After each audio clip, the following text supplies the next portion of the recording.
punduk wong ayu mah. Iya yo iya. Tembang iki mengko dibablaske pundutane sing sangka warga masyarakat mbadekan gelaripun Bapak Suwondo tembange kepeling katur Pak Kades Gelang Kulon uga kalian Bapak Wito PT Wiratama Manunggal melayani pariwisata. Ya kaya ngono. Ditandake luwih dhisik garapane dhewe mitin saka Sekar Gadung Indonesia. Apa? Tembange saya tresna ora ngangen-ngangen kopi wengi kuwi gara-gara. Ya. Jadi limbukan iku saya tresna karo tembang kaitane karo keluarga ya kuwi ira-irane utawa judule mungkrang mangkring. Wah, ya kaya ngono ya. Nyuwun gungen panjenengane Mbak Pipit Andriani jumeneng karo Mbak Sulis Eva. Sepote Mas yuk kaya apa dados?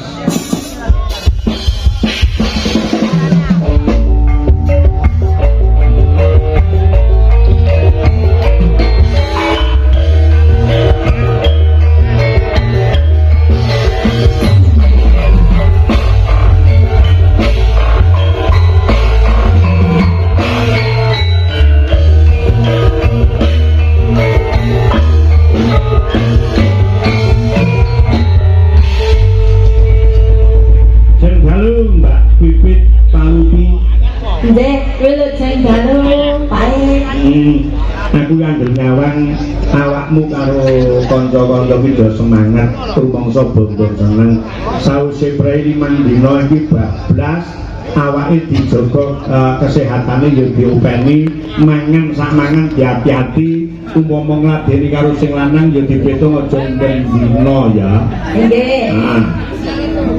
Atur salam kagem warga masyarakat ing lingkungan kene, lingkungan RT 2 RW 1 Dukuh Troyo Desa Gelang Kulon Sampung Ponorogo. Kaya apa?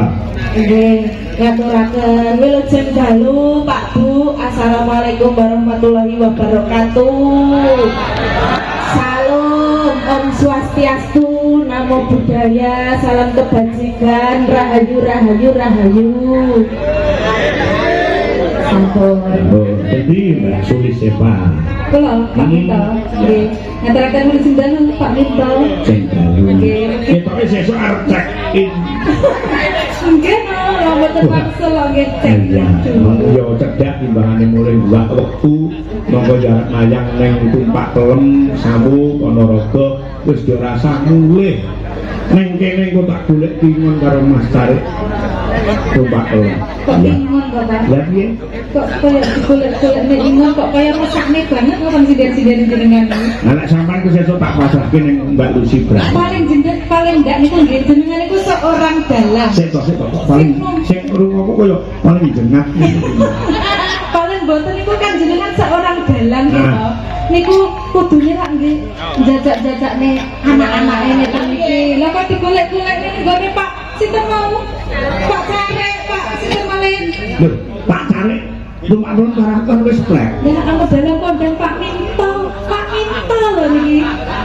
Lah nggih lho Pak. Digolek-golek niku Pak Carek. Jadi sekolah wit SD nganti ning kuliah iki prinsip ekonominya itu sukses. Kita mengeluarkan dengan sekecil-kecilnya berharap mendapatkan yang sebesar-besarnya. Ini prinsip ekonomi. Ngono lho Pak.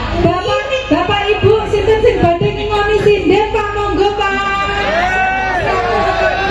Lek sinden ora sak bingone sapa-sapa tak ingunane dhewe. Untuk digolekne ngon Pak Carek lho. Ayo apike iki kan kaya ngono nek beto ibumu ki ya tanggung jawab ngono. Bu kula ngingoni ya Bu. Nggih. Kate dalu pisan banjur. Ya mesakne lek ngomong ngingoni aku. Ayo ngono 6 piring kandhane sak piring. Mboten ngoten lho Pak. Mboten kok. Mangane oke, kuwi pasti. Iya. Lah tenan apa sing piye jenenge hoyo iki? Inggih niki. Ya. Ngaturaken wilujeng dalu ugi dumateng sedaya ingkang sami rawuh. Assalamualaikum warahmatullahi wabarakatuh. Sampun menika sampun dipun jawab. Salamipun Bapak. Salam sing bawa Semoro. Asmoro. Asmarandono. Wong Jawa ki Asmarandono, Semarandana. Bismillahirrahmanirrahim. Bismillahirrahmanirrahim. Sing penting tumus tekan ati dadi lan mandine. Oh, sami kalih RT mriki. Nek ngarani nyambut gawe mboten nyambut gawe, Pak. Apa? Mbut gawe. Arep mbut gawe nanti yo. Mbut gawe nanti Kang ngoten. Disingkat ya cepet kan. Jadi mbut gawe ning endi yo ngono. Nggih. Mbutmu terus Ya dalan. Pak. yo aja panjang ngomong endang bawa Semarandana.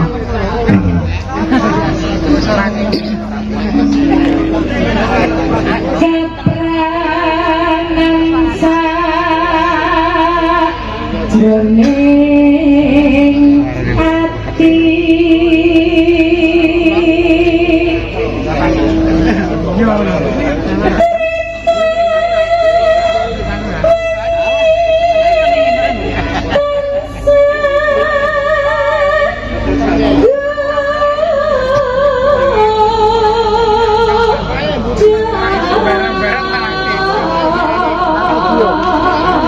Neng kini lho yang paling bermakna ini neng kini napa Pak?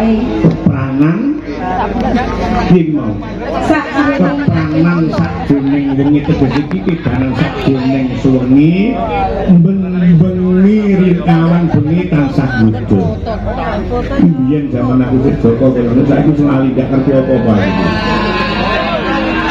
perkara katresnan perkara wong seneng karo liyane bojo ki aku ora ngerti mergo sing tak tresnan iki mung ibumu tok ning endi nggo ning endi papan ibumu ki tak gawa ki mergane apa aku wis ora duweni rasa tresna ning sapa-sapa Nggih, leres Bapak Ibu menika Bapak Nicol menika saestu dalang ingkang alim tenang kuwi yo ngono pake dilem yo Nggih, ngono panjenengan artos alim menika napa? Tangan lipene bojo. Alah, piye akeh ora konangan. Nggih to, Pak?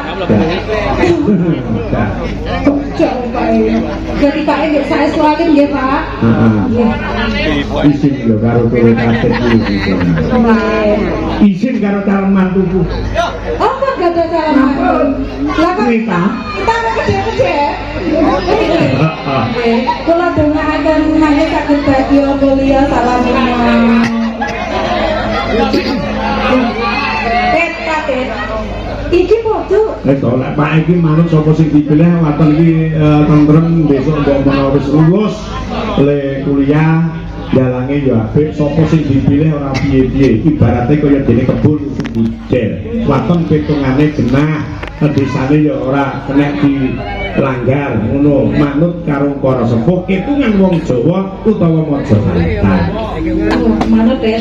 Manut kali Bapak Ibu nggih. dadi lek biasa di sana iki karo bapake Pak aku ndek pacar kono desane iki sing ono kelairane apa kok tak otak-atike mergo kae dadi dalan kan dukun Dukun pintar. Bapak senes dukun anu lho. ya aku ora kira dukun tetanggep dukun cabul ngono kok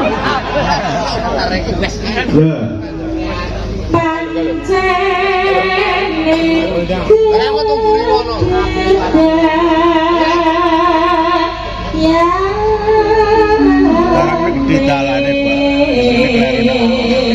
aku semayanan karo Mbah Tulus karo Mbah Kasen Mbah benjing lek pun jenengan nggih pun yuswa paling sepuh kula nggih ngoten benjing mendhita kalih kula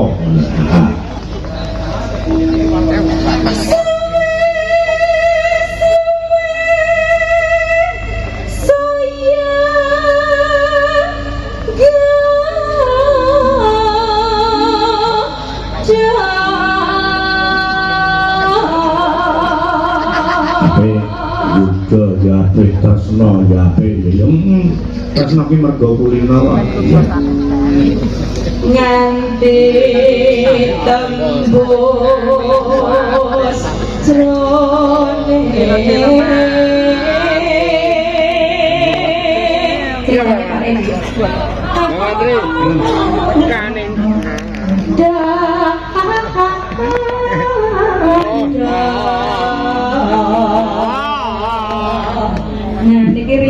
Iki riyen to, aku nek iso cengkok iki karo Pak arep dihadiahi. Wis jelas. Saiki aku enggak dihadiahi. Lah kok tak hadiahi ya mau lho. Lemah kok tak budi. Lah sing dimakne aku dek kuwi. Ini paling boten iku hadiah sing sae ngoten. Ya cawak kok ora apik sak rek ngethukke kok coba. Wis oleh hadiah ditokke pisan kaya penak-penake wong. Jangan menilai seberapa harganya. Ngoten nggih, tapi nek kula ngangge kan jenengan mboten ngertos. Hadiah niku nggih sing paling tidak tak pakai niku kelihatan ngoten lho. Ya dipoto. Bener Bapak. Rasa berterima kasih Pak sudah saya pakai ini saya foto untuk penjelasan bahwasannya Pak ngerti. Itu kan jauh jelas toh. Pak biasa pun izin kali kadet. Biasa pun izin kali kadet. Tak pening rumah ya. Ojo tiru-tiru kok minta mbok ajahi kuwi. Urung tapi kok jadi malah ngumpuli Pak itu. Loh, kelucuannya lho. Kelucuannya. Aku ora Saben bengi ora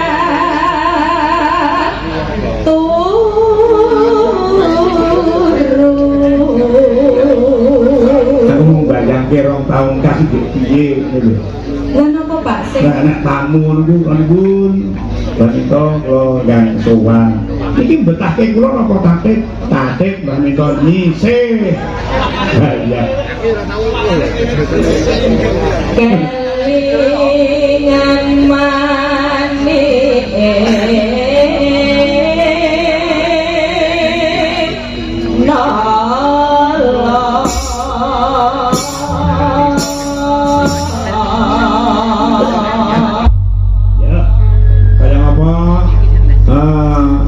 Saya Tresno Meet in SGI Sekar Gadung Indonesia.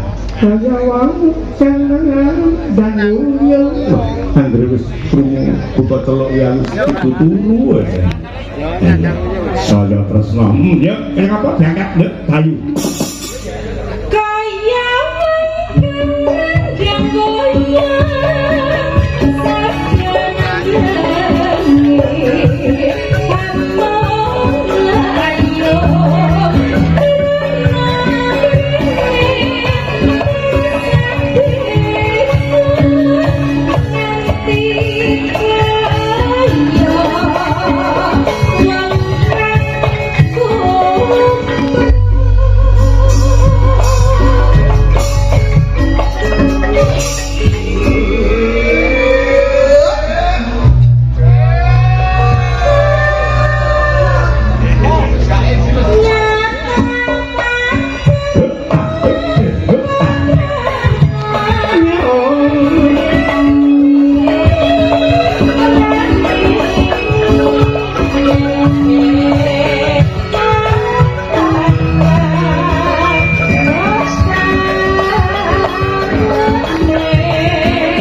Mbak Dian berhenti semangat go.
Wojo Mas Jo Klitik Jo Tutup monggo